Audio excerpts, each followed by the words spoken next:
Serikali imekuwa na utaratibu wa kuwatafutia vijana fursa. Kwa mfano, vijana hao niliowataja 1518 waliunganishwa na fursa za ajira nje ya nchi kwenye nchi ya Qatar, Saudi Arabia, UAE, Oman, Sweden, Denmark, Norway, Serbia, Croatia, Poland, Ujerumani na Canada. Kwa hiyo tulipeleka vijana katika mwaka huu tunaoenda kukamilisha 1518. Lakini pia tuna hatua ambazo kuanzia Januari 2026 mpaka Disemba tuna mpango wa kupeleka vijana zaidi ya 10,000.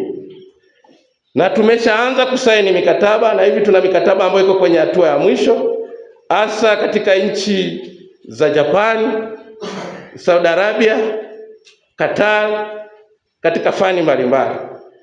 Tutakapokuwa tumetoa fursa hizi, na hapa nawaelekeza na makamishna wenzako katika mikoa mingine, uhakikishe zinawafikia taarifa hii vijana walioko ndani ya mkoa wa Rukwa, na utafikisha kwa kufanya yafuatayo.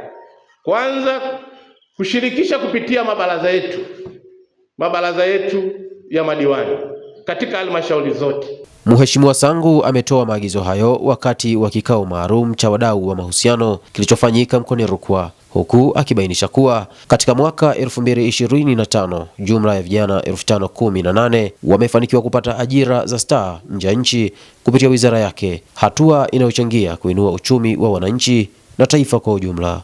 Baadhi ya vijana walioshiriki kikao hicho wamepongeza juhudi zinazofanywa na serikali kupitia Wizara ya Kazi, Ajira na Mahusiano, wakieleza kuwa hatua hizo zitakuwa mwarobaini wa changamoto ya ajira nchini. Leo tumehudhuria kongamano hili au kikao hiki cha wadau wa mahusiano. Hiki ni kitu hakijawahi kutokea. Leo hii sasa hata madereva bodaboda tumekuwa na nafasi ya kuweza kusikika, kutoa kero zetu. Tunamuhakikishia kwamba tutakuwa Watanzania wamoja, tutakuwa ni Watanzania wasikivu, lakini watii kwa serikali yao.